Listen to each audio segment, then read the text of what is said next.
Isabel, lumapit ka na. Ako nang bahala magbantay dito. Scarlett.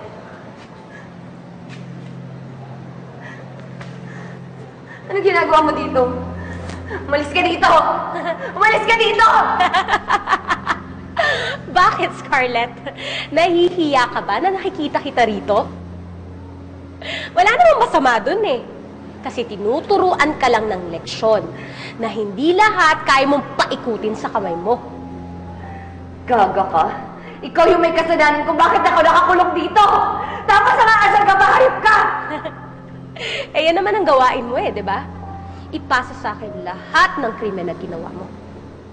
Kailan ka ba talaga titigil? Pagpatay ka na! Huwag naman ganun, Scarlett! Besides, ilang beses mo nang ginawa yan, nagtagumpay ka ba? Pues sisiguraduhin ko ngayon na sa susunod kitang ipatumba, mamamatay ka na! So, inaamin mo ngayon na ikaw nag-utos kay Joy na papatay ako? Oo. Dahil inaagaw mo yung anak ko! Napakawalang hiya mo! Hayop ka! Iya ka! Ikaw na lang iya ka! Dito! Napakawalang hiya mo! Mas walang iya ka! Napakawalang hiya! Ha? Ya! Hiya ka! Hayop ka! Kulang pa yan! Ikaw dapat din nakakulong dito! Walang iya ka! Isabel, tara na. Baka mamaya dumating mga gwapa. Yabo! Alam mo, buti na lang buhay ang kaya mo para hindi ka natigil sa kademonyohan mo! Halika Sana na. mamatay ka na! Payaw ka! Halika na. Ayos mo!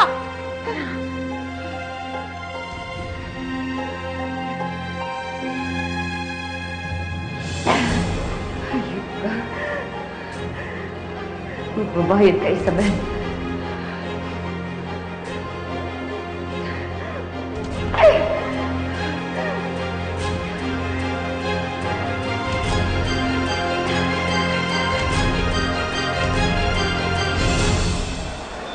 Hello?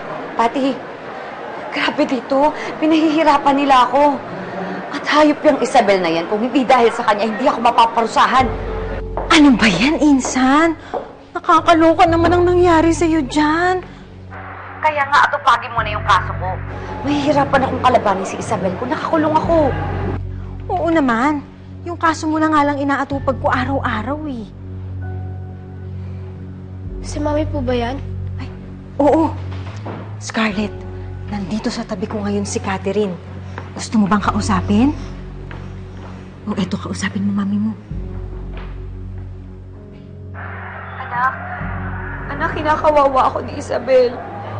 Tulungan niyo naman ako. Baka ikamatay ko na pag tumagal pa ako dito. Bakit po, Mami? Ano pong ginawa niya? Marami.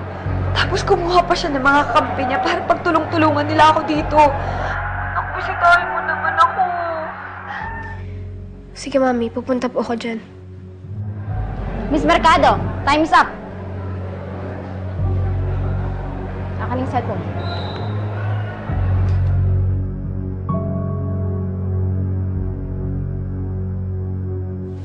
Humanda ka, Isabel. Tingnan ko lang kung hindi ka maglaway sa inggit kapag binisita ako ni Catherine.